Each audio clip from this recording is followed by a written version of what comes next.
Mr. Ernest Worthing.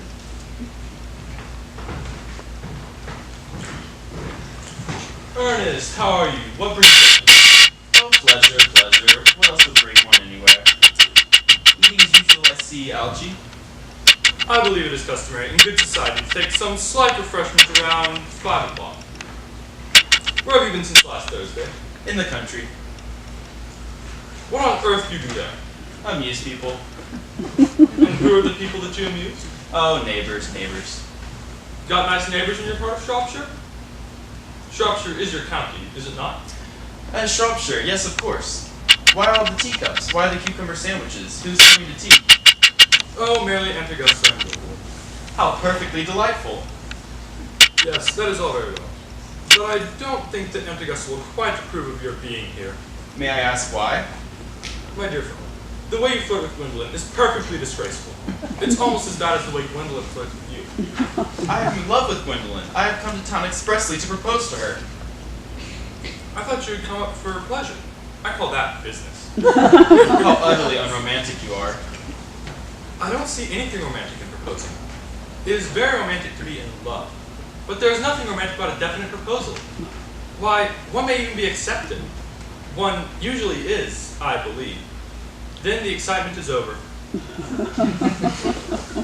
Don't touch the cucumber sandwiches. They were ordered specially for Aunt Augusta. But you've been eating them all the time. That is quite a different matter.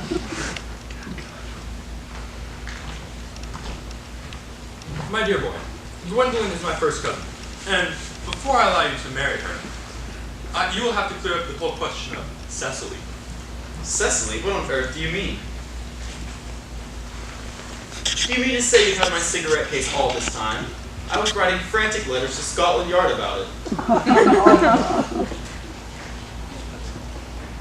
Now that I look at the inscription on it, I find the thing isn't really yours after all. Of course it's mine. You've seen me with it 100 times. Yes, but this isn't your cigarette case. It was a gift by someone of the name of Cecily. And you said you didn't know anyone of that name. Well, if you must know, Cecily happens to be my aunt. Your aunt? Yes, charming old lady she is too. Lives at Tunbridge Wells. But why does she call herself Little Cecily if she is your aunt?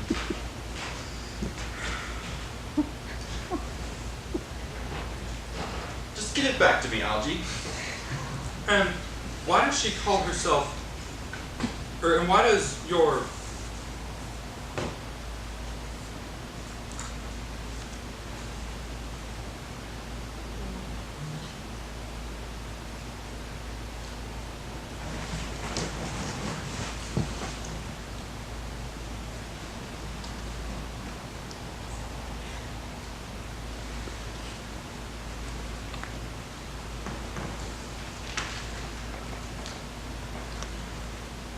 And why does your Aunt Cecily call you her dear uncle?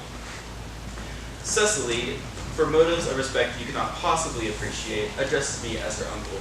Old Mr. Thomas Cardew, who made me in his will guardian to Miss Cecily Cardew. She lives at my place in the country, under the charge of her admirable governess in his prison.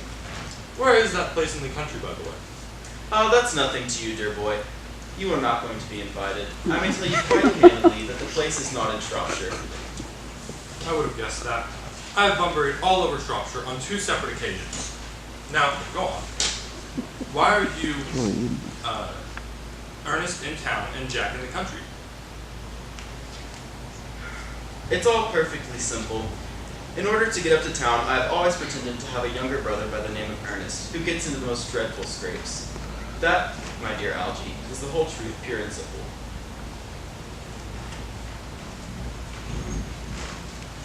I always suspected you of being a bunburyist. In fact, you're one of the most advanced bunburyists I know. What on earth do you mean by a bunburyist? You have invented a very useful younger brother called Earnest, so that you may come up to town as often as you like. I have invented an invaluable permanent invalid called Bunbury, so that I may go into the country whenever I choose. In fact, if it weren't for Bunbury's extraordinarily bad health, I would not be able to dine with you at Willis's tonight. I haven't asked you to dine with me anywhere. I know. You are horrible about sending out invitations. Now that I know you to be a Bunburyist, I naturally want to talk to you about Bunbury. I'm not a Bunburyist at all. If Gwendolyn accepts me, I think I'll kill my brother. In fact, I think I'll kill him anyway. Cecily seems a little too much interested in him.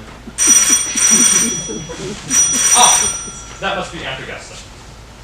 Only relatives, or predators, ever ringing that Wagnerian manner. Now, if I get her out of the way for 10 minutes to allow you to propose to Gwendolyn, will you dine with me at Willis's tonight? I suppose, if you want it. Lady Bracknell and Miss Fairfax. Good afternoon, Alphonse. I hope you are behaving very well. I'm feeling very well, Aunt Augusta. That's not quite the same thing. In fact, the two rarely go together. I'm sorry if I'm a little late, Algernon. I was much obliged to call upon my dear Lady Harbury. I haven't seen her since her poor husband's death. She is so altered, quite 20 years younger. And now for the cup of tea and the nice cucumber sandwiches you promised me. Yes, of course, Aunt Augusta. Lane? Why are there no cucumber sandwiches? I want them special. There were no cucumbers at the market today, sir. I went down twice. No cucumbers? No, sir. Not even for ready money.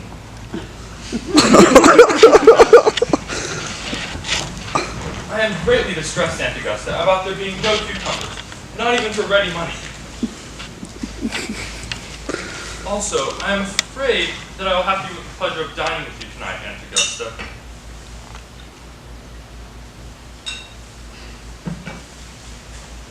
I have just received a telegram from the country. My poor friend Bunbury has fallen ill again. They seem to think that I should be with him. It is strange. This Mr. Bunbury seems to suffer from curiously bad health. Yes, poor Bunbury is a dreadful invalid. I think it is high time that this Mr. Bunbury makes up his mind whether he is going to live or to die. This shilly-shallying with the question is absurd. I'd be much obliged if you would call Mr. Bunbury for him not to have a relapse on Saturday, for I rely on you to arrange my music for me. It is the last reception, and one wants something to encourage conversation, particularly at the end of the season when everyone has said whatever they need to say, which in most cases is probably not much. I'll speak to Bunbury, if he's still conscious. But I'll run over the program for you, if you will kindly follow me into the next room for a moment. Thank you, Algernon. It is very thoughtful of you. The program, I am sure, will be delightful after a few expurgations. Gwendolyn, you will accompany me. Certainly, Mama. I would like to be allowed to take advantage of Lady Bracknell's temporary absence. I would certainly advise you to do so. Mama has a way of coming back quickly into rooms that I don't often have to speak to her about. Miss Fairfax, ever since I met you, I have admired you more than any girl I've ever met since I met you. I'm quite aware of the fact, and I often wish that in public, at any rate, you had been more demonstrative. For me, you've always had an irresistible fascination. Even before I met you, I was far from indifferent to you. We live, as I hope you know, Mr. Worthing, in an age of ideals, and my ideal has always been to love someone of the name of Ernest. You really love me, Gwendolyn. Passionately, my own Ernest. But you don't mean to say you couldn't love me if my name wasn't Earnest, do you? But your name is Ernest. Yes, but I don't think the name suits me at all. I think there are other, much more charming names. I think Jack, for instance, a wonderful name. Jack. Oh, there's very little music in the name of Jack. It produces absolutely no vibrations. The only really safe name is Ernest.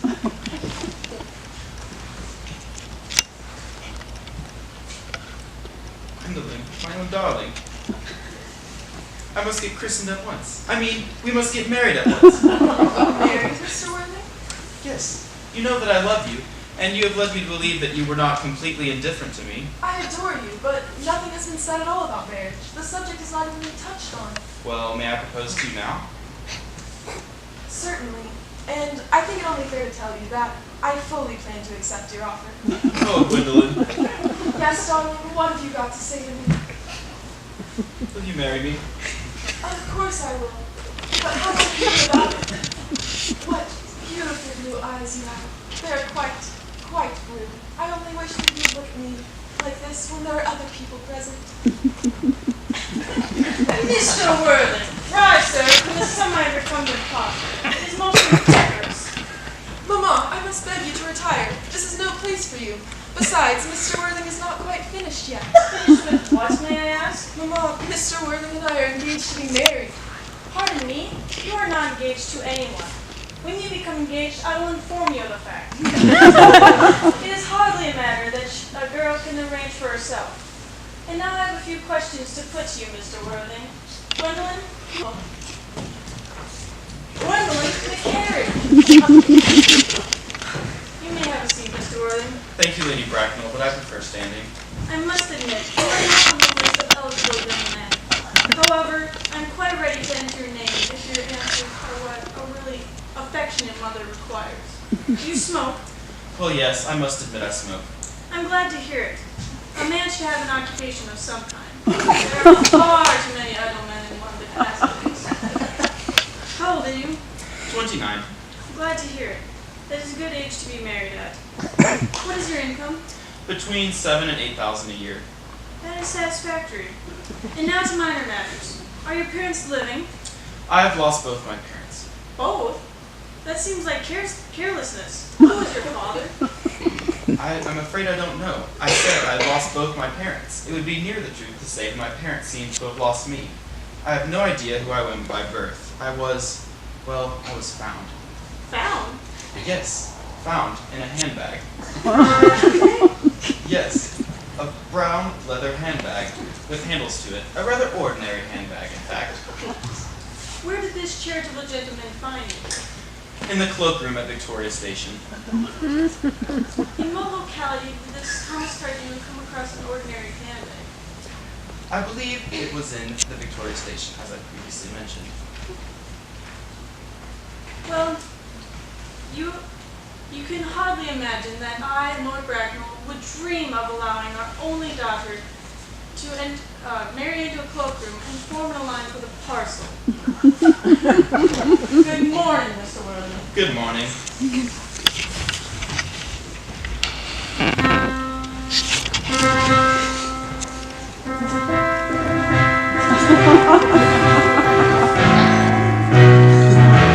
For goodness sake, Algy, don't play that ghastly tune. How idiotic you are. What? You go off on rifles, huh? You don't mean to say that Gwendolyn refused you. It is quite ill-natured of her. Oh, as far as Gwendolyn is concerned, we are engaged to be married. But her mother is perfectly unbearable. Never met such a gorgon. You don't think there's any chance of her becoming like her mother in about 150 years? Women always become like their mothers. Oh no. That is their tragedy. By the way, have you told Gwendolyn about you being Earnest in town and Jack in the country? This isn't the sort of thing that one tells a nice, sweet, refined girl. What extraordinary ideas you have about the way to behave to a woman. And what about your brother? What about the rascal Earnest? I shall have him killed off in the next week or so. I'll say he died in Paris of apoplexy. Lots of people die of apoplexy, don't they?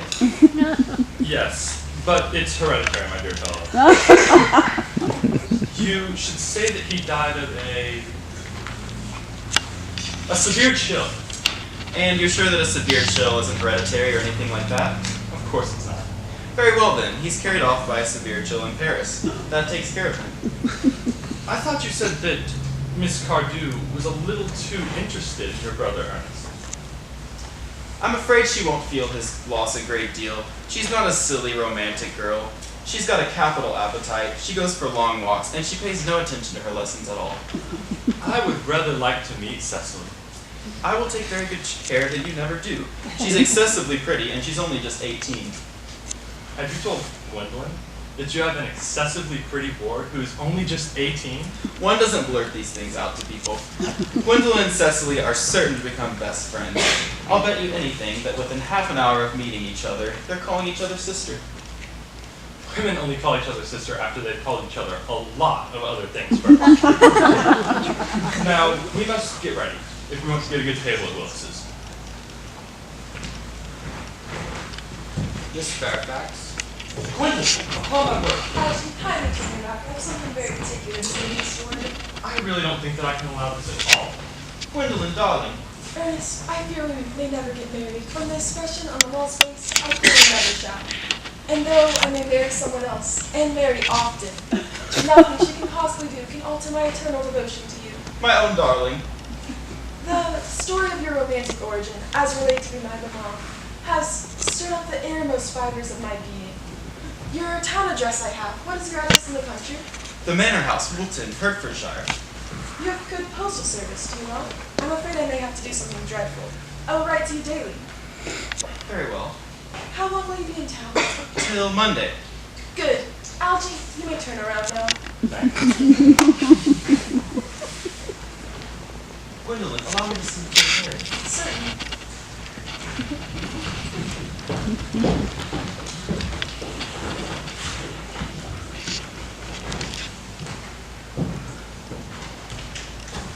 I'm going Bunbury, Gwen. I don't think I should be back till Monday.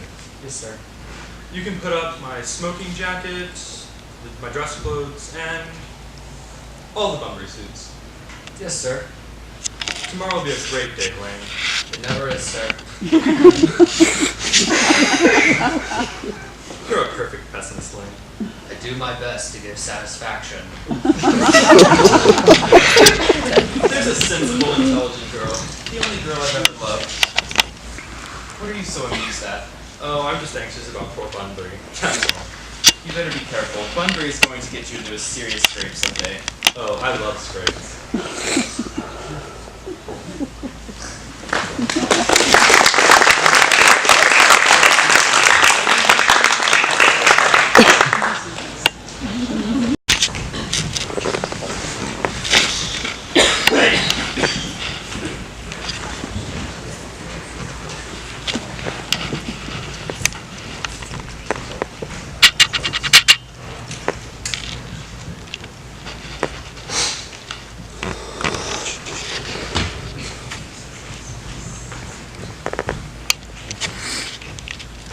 Cecily?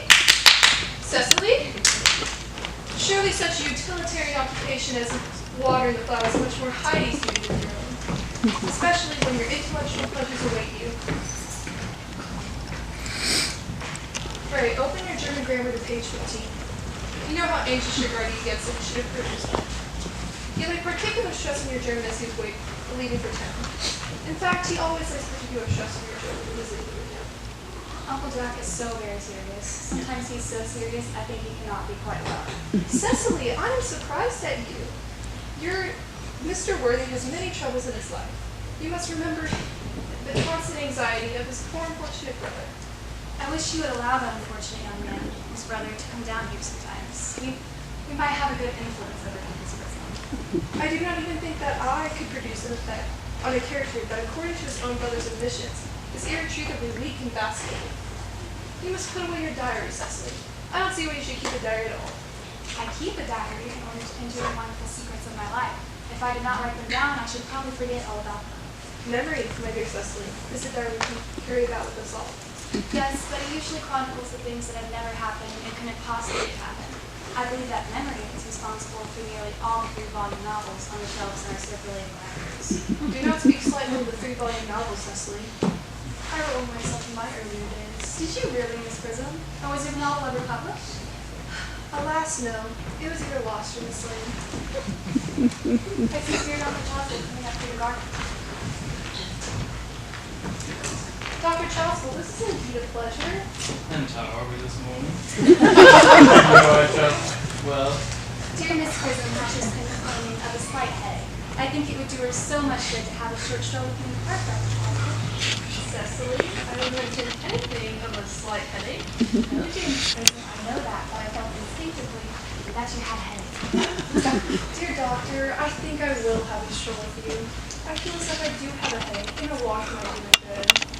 with pleasure, Mr. Cecily, in my absence, you will read the political economy. The fall of Britain you may admit. It is somewhat too sensational. For the political economy. For geography.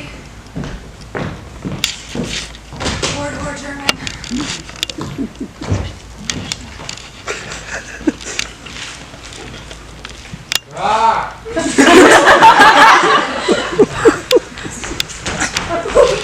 Stop!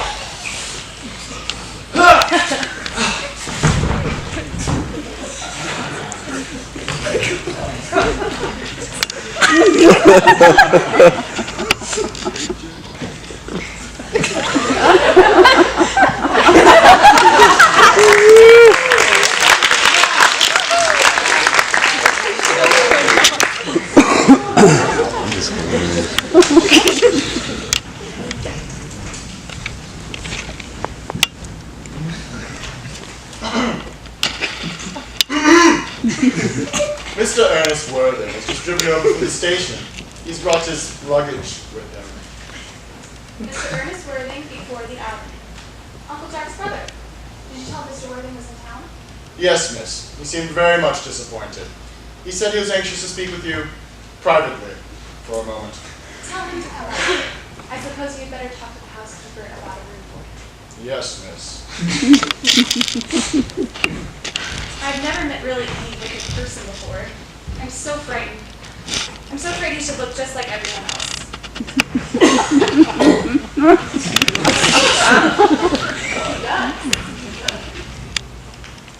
You must be my little cousin Cecily.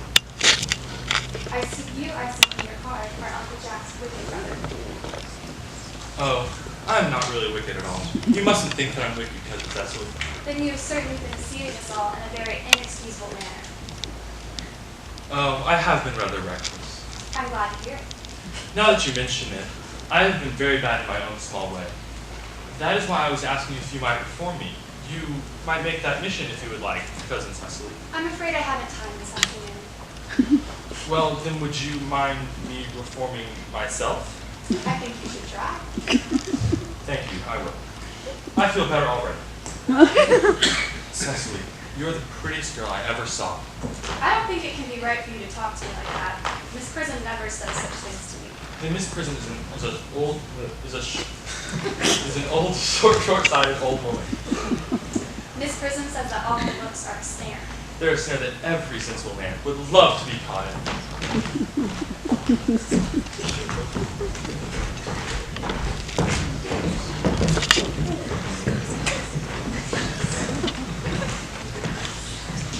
You are too much alone, dear doctor. You should get married.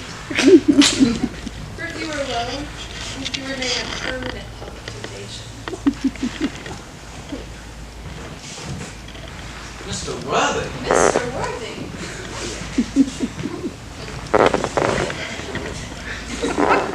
You surprised? We weren't expecting till Monday afternoon. I returned sooner than expected. Dr. Trosville, I hope you are well.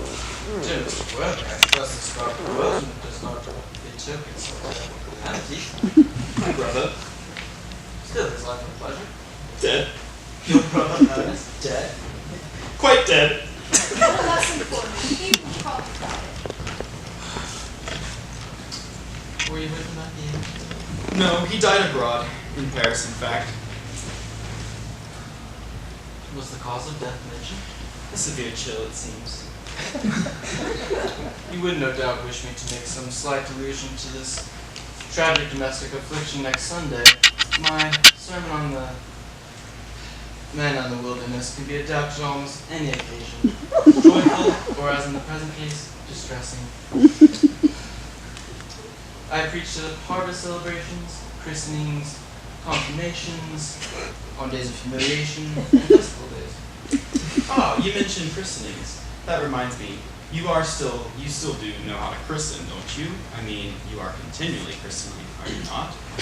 Is there some particular infant in whom you are interested, Mr. Wood? Your brother was indeed unmarried, was he not? Oh, dear doctor, it's not for any infant.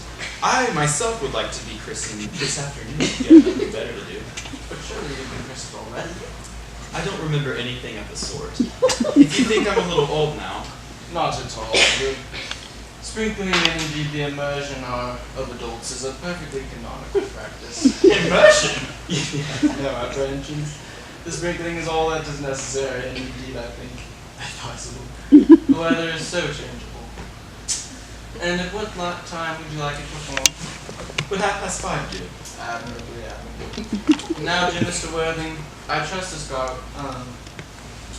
I would not intrude into your house any longer. I would merely beg of you to not be too much bound down by grief. For what seem to us bitter trials in the moment are often blessings in disguise. This seems to be a blessing of an extremely obvious kind.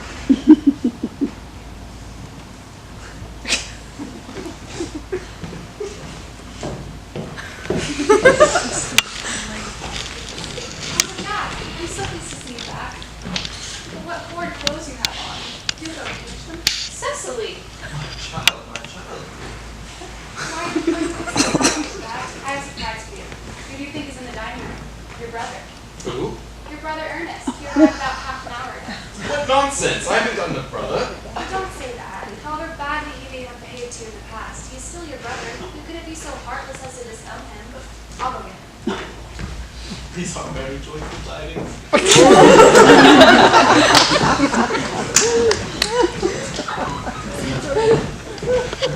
Brother John, Oh, good heavens! I have come up from town to say that I'm very sorry for all the trouble that I've caused, and that I plan to lead a better life in the future. You're not going to refuse your own brother's hand. Nothing will induce me to take his hand. I think his coming up here disgraceful. He knows perfectly well why. Uncle Jack, do be nice. However badly he may have behaved to you in the past, he's still your brother. There is some good in everyone. He was just telling me about his poor invalid friend, Mr. Bunbury, who he goes to visit. Oh, he's been talking about Bunbury, has he? And Uncle Jack, if you do not shake hands with Ernest, I will never forgive you. Never forgive me. Never, never, never. This is the last time I will do it. It just good, isn't it, to see such a perfect reconciliation? I think we should leave the two brothers together. Cecily, you will come with us. You have done a beautiful action today. Algie, you young scoundrel, you must get out of here at once. I don't allow any Bunbury in here. I've put Mr. Earnest's things in the room next to yours, sir. I suppose that is all right.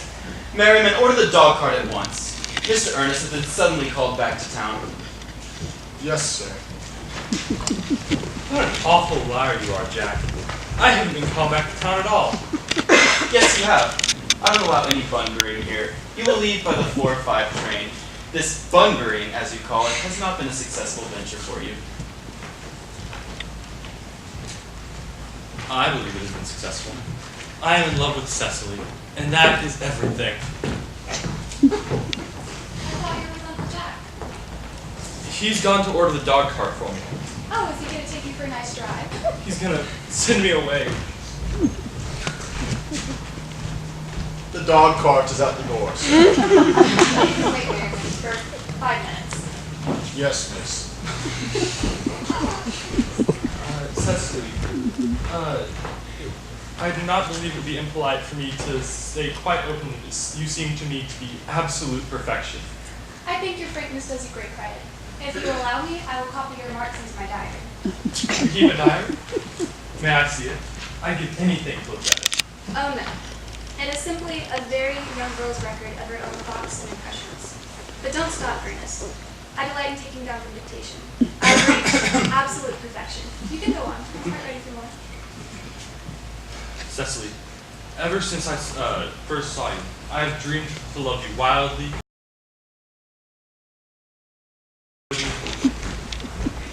The dog cart is waiting, sir. Tell it to come around next week at the same hour. Uncle Jack would be very much annoyed if he knew you were staying Yes, on sir. for next week. I don't care about Jack. I don't care about anyone in the world except you, Cecily. I love you. You will marry me, won't you? You silly boy, of course. Why, we've been engaged for the past 3 months. 3 months. Yes, it will be exactly 3 months on Thursday. But how did we become engaged? Well, ever since dear Uncle Jack first confessed to us he had a younger brother who was very wicked and bad, you, of course, have become the chief topic of conversation between myself and Miss Grissom. I dare say it was foolish of me, but I fell in love with you, Ernest. And when was our engagement actually settled? On the 4th of February last, worn out by your entire ignorance of my existence, I determined to end the matter one way or another, and after a long struggle with myself, I accepted you in this very garden. And the next day, I bought this ring and then in your name. It's a true lover's knot I promised you to always wear. Did I get this for you? It's very pretty, isn't it? Yes, you've wonderfully good taste, Ernest. It's the excuse I've always given you for leading such a bad life. You seem to be an absolute angel, Cecily. You dear romantic boy. I hope your hair looks like that naturally, does it? Yes. With a little help from others. I'm glad to hear it. You won't ever break off our engagement, will you, Cecily? I don't think I can break it off now that I've actually met you. But, of course, there is the question of your name. Yes, of course.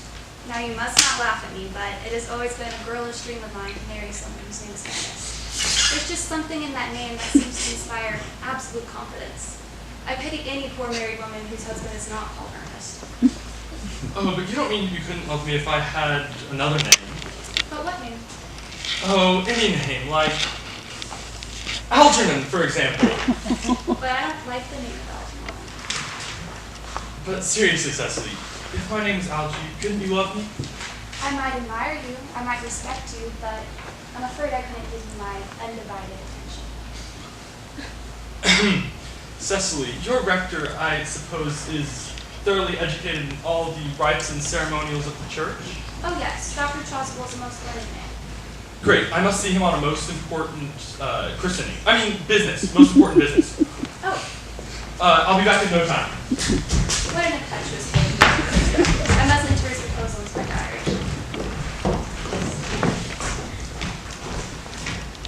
Miss Fairfax has just called to see Mr. Worthing. Is it Mr. Worthington's wife? Mr. Worthing went in the direction of the rectory some time ago. Tell the lady to come out here, and you can bring tea. Yes, miss. Miss Fairfax, probably one of the many elderly women who is associated with some of this philanthropy court in London. Miss Fairfax. Pray, let me introduce myself to you. My name is Cecily Cardigan. Cecily Cardew, what a very sweet name. Something tells me we're going to be great friends. You are here on a short visit, I suppose? Oh no, I live here. Your mother, no doubt, or some female relative of advanced years, resides here also? Oh no, I have no mother nor in fact any relations. I beg your pardon. My dear guardian with the assistance of Miss Prism has the task of looking after me. Your guardian? Yes, I am Mr. Worthing's ward. Funny, Mr. Worthing never mentioned to me that he had a ward. He grows more interesting hourly. How very secretive of him. I cannot say, however, that this news fills me with feelings of unmixed delight. I am very fond of you, Cecily. From the moment I met you, I knew we were going to be great friends. But now that I know you are Ernest Ward, I cannot, well, wishing you were, well, just a little bit older than you happen to be, and not so very alluring in appearance. I beg your pardon, Miss Fairfax. Did you say Ernest? Yes. Oh, but it is not Mr. Ernest Worthing who is my ward. It's his brother, his elder brother. Ernest never mentioned to me that he had a brother. I'm afraid to say they haven't been under That accounts for it. Cecily, you have lifted a load off my shoulders. It would have been a shame had a cloud come across a friendship like ours. You are quite sure that it is not Mr. Ernest Worthing who is your guardian? Quite sure. In fact, I'm going to be his. I beg your pardon. Dear Miss Fairfax, Mr. Ernest Worthing and I are engaged to be married. My darling Cecily, Mr. Ernest Worthing is engaged to me. You must be under some misconception. Ernest proposed to me exactly 10 minutes ago.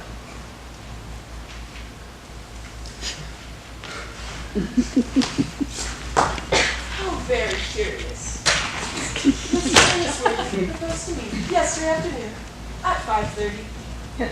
If you care to verify the incident, pray do so. I always carry my diary. One finds it necessary to have something sensational to read while on the train.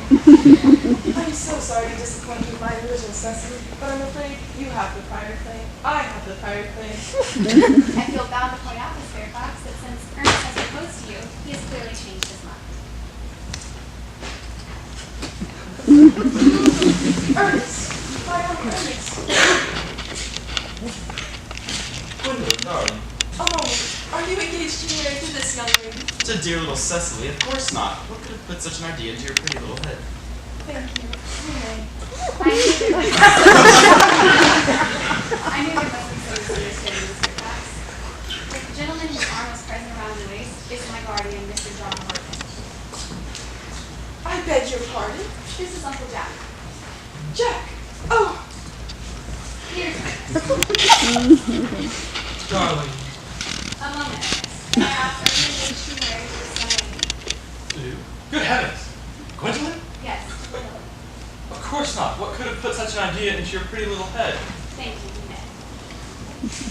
I knew there must be some slight error. The gentleman whom you are now embracing is none other than my cousin, Mr. Algernon Moncrief. Algernon Moncrief? Oh.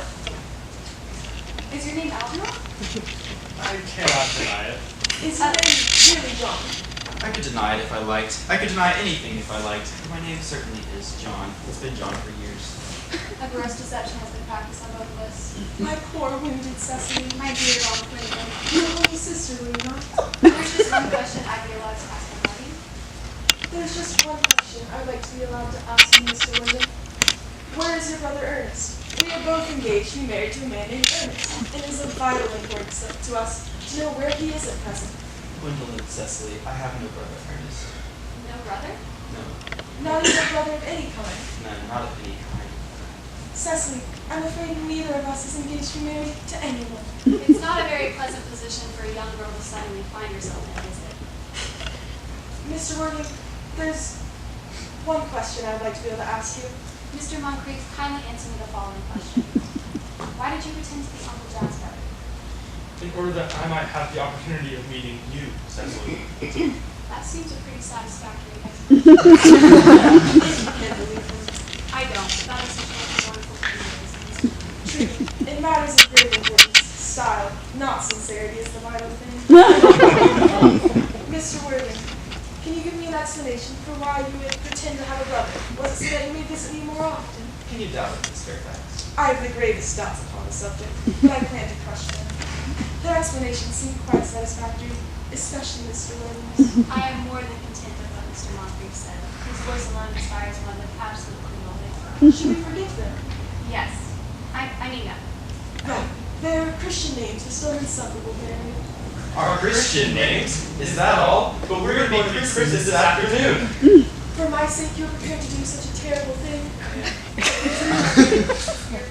I am. Darling, Darling. we are not only engaged to be married to Mr. Worthing, Mama. You are nothing of the kind, dear. And now regards to Algernon. Algernon, Yes, Antigus? is it in this house that your invalid friend, Mr. Bunbury, resides? No, Bunbury doesn't live here. Bunbury is, somewhere else at present. In fact, Bunbury is dead. Dead? When did Mr. Bunbury die? His death must have been extremely sudden. Oh yes, I killed him this afternoon. I mean, Bunbury died this afternoon. What did he die of? Oh, he was quite exploded. I mean, found out. The doctors found out that Bunbury couldn't live, so, Bunbury died. He seems to have great confidence in his positions. I'm glad, however, that he made up his mind at last to take some definite course and acted under proper medical advice. And now, Mr. Worthing, may I ask, who is that young person my nephew Algernon is holding hands with in a particularly unnecessary manner? That young lady is Miss Cecily Cardew, my ward. Cecily and I are engaged to be married, Antigus. I beg your pardon. Lady Bracknell, Algernon and I are engaged to be married. I think some preliminary inquiry on my part would not be out of place. Mr. Worthing, is Miss Cardew at all related to the larger railway stations in London? She is the granddaughter of Mr. Thomas Cardew, who lives at 149 Belgrave Square, Gervais Park, Dorking, Surrey. That sounds not unsatisfactory. Three addresses always inspire confidence. So far, I'm satisfied.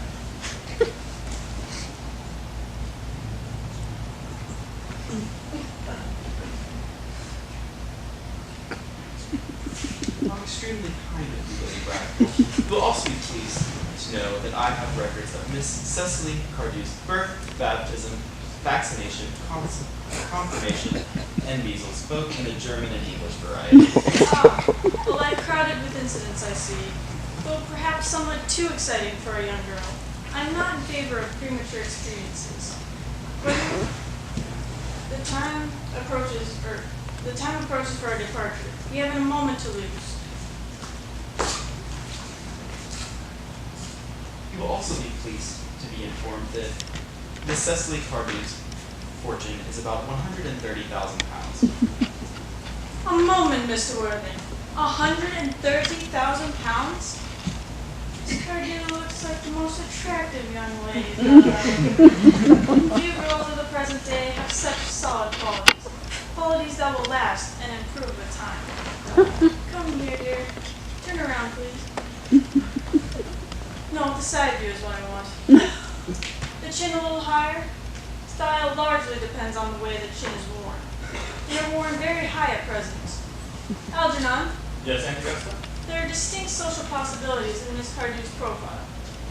Cecily is the sweetest, dearest. Here, two things about social possibilities. Never speak disrespectfully of society, Algernon. Only people who can't get into it do that. Well, I must give my consent. Pardon my interruption, Lady Bracknell, but I am Miss Cecily Cardew's guardian, and according to her grandfather's will, she cannot marry until I give consent. The consent I absolutely decline to give at this moment. Upon what grounds, may I ask? Algernon is an extremely, I may say ostentatiously, eligible young man. He is nothing, but he looks everything. I do not approve of his moral character. I suspect him of being untruthful. Untruthful? My nephew Algernon? Impossible. I'm afraid the fact cannot be disputed. During my temporary absence while I was in London, Mr. Earnest obtained admission into my house under the false pretense of being my brother. He knows very well that I have never had a brother, that I don't intend to have a brother. Cecily, how old are you? Well, I'm really only 18, but I always admit to 20 when I go to evening parties. 18, but admitting to 20 at evening parties. Well, I see that you will soon become of age, and I don't think the consent of your guardian will be of any importance anyway. Pray excuse me for interrupting you again, Lady Bracknell, but I must inform you that according to the will, Cecily does not come of age until she is 35. That is no grave objection. 35 is a very attractive age. It seems no reason that Cecily won't be as attractive as she is at the age present. There will be a large accumulation of property. Algie, could you wait for me till I was 35? Of course I could, Cecily. You know I could. Yes, I felt it instinctively, but I couldn't wait all that time. I'm not punctual myself, I know, but I like punctuality in others, and waiting for you to be married seems quite out of the question. Then what is to be done? My dear Mr. Worthing, as Miss Cardew states positively that she cannot wait until she is 35, a remark which I am bound to say seems to show a somewhat impatient nature. I beg you to reconsider your decision. I'm afraid it's all in your hands, Lady Bracknell. The moment you consent to my marriage with Gwendolyn, I will allow your nephew to form an alliance with my lord. You must be aware that what you propose is simply out of the question.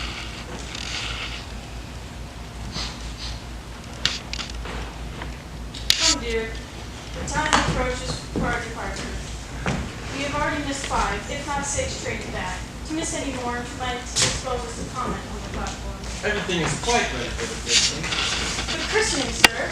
Isn't that a bit premature?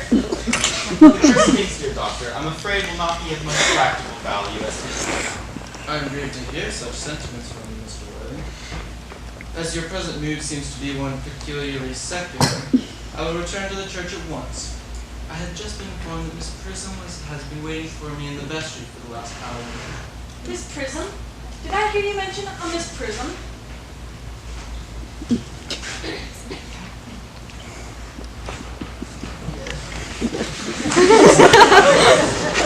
I'm on my way to join you right To detain you for a moment. This is a matter of vital importance to Lord Bracknell and myself. Is this Miss Prism a female of repellent aspect, remotely connected with education? She is the most cultivated of ladies, and the very picture of respectability. It is obviously the same person. May I ask what position she holds in your household? Miss Prism is Miss Cecily Cardew's esteemed governess. Despite of what I hear of her, I must hear at once. Who will have her sent for. She is not. What you expecting me in the vestry, dear Canon? I've been waiting for an hour and 3/4. Prism, come here, Prism. Prism, where is that baby? 28 years ago, Prism, you left Lord Bracknell's house in charge of a preambulator that contained a baby of the male sex. You never returned. A few weeks later, the Metropolitan Police discovered the preambulator at midnight at the corner of Bayswater. It contained the manuscripts of a 3-volume novel of rather unusual, revolting sentimentality. But the baby was not there. Prism, where is that baby? Lady Bracknell, I do not know. Only I wish I did. The cold hard facts of the case are these. On the night I took the baby out into the perambulator, I also had with me a somewhat old handbag with a manuscript of a 3-volume novel. In a moment of mental absence, I put the baby in the handbag and the manuscript in the bassinet. Miss Prism, where did you deposit this handbag? Do not ask me, Mr. Worthing. I insist on knowing where you deposited the handbag. In a cloakroom in a larger railway station in London. What station? Victoria, the Bright Line. I must go to my room for a moment. What do you think this means, Lady Bracknell? I dare not even suspect Dr. Johnson. Uncle Jackson is extremely agitated. Your guardian has a very emotional nature. Oh, this noise is extremely unpleasant. I wish Mr. Worthing would come to some conclusion. Miss Prism, is this the handbag? It seems to be mine. Oh yes, here's the injury received on a Grover Street omnibus. Oh, and here's a stain of explosion of a temperance beverage. Oh, and here are my initials. This bag is undoubtedly mine. Thank you for returning it to me. It's been an inconvenience without it for all these years. Miss Prism, more is restored to you than the handbag. I was the baby you placed in it. You? Yes, mother! I am unmarried. I do not doubt it is a serious blow, but no one can cast a stone on one who has suffered. I forgive you, mother. There has been some error. There's the woman I could tell you about your past. Lady Bracknell, excuse me for interrupting once again, but can you tell me who I am by birth? I'm afraid that the news I have to give is not altogether pleasing. You are the son of my poor sister, Mrs. Moncrief, and consequently, Algernon's eldest brother. Algy's elder brother? I always knew I had a brother! Chasuble, my elder brother! Gwendolyn, my elder brother! Algy, you must treat me like a brother. You've never treated me like a brother in your whole life. Well, not till today, old boy, I admit. However, I was quite out of practice. My own one. But what own are you? What own are you? What person are you now? Aunt Augusta, what is my name by birth? Being the eldest son, you were naturally christened after your father. But what was my father's Christian name? I cannot at present remember, but I have no doubt that he had one. Algy, what is our father's Christian name? Surely you remember. I'm afraid I do not. We were barely on speaking terms. He died before I was a year old. Do you think his name will be on the army list of the periods? The general was a peaceful man, except in his domestic life. I have no doubt that his name would appear in the military directory. Please excuse me.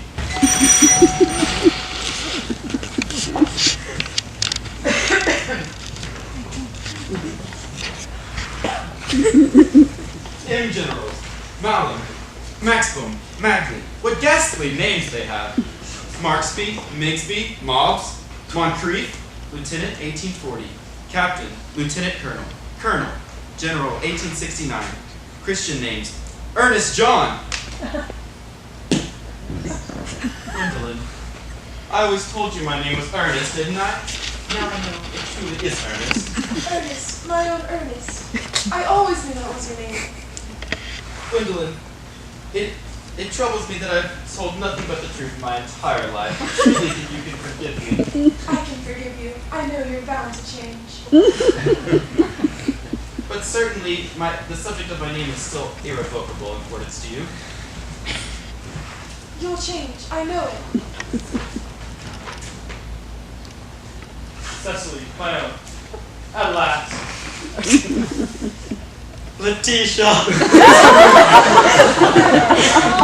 Showing signs of excessive triviality. Not I, Aunt Augusta. For the first time in my life, I've realized the vital importance of being earnest.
He's hilarious.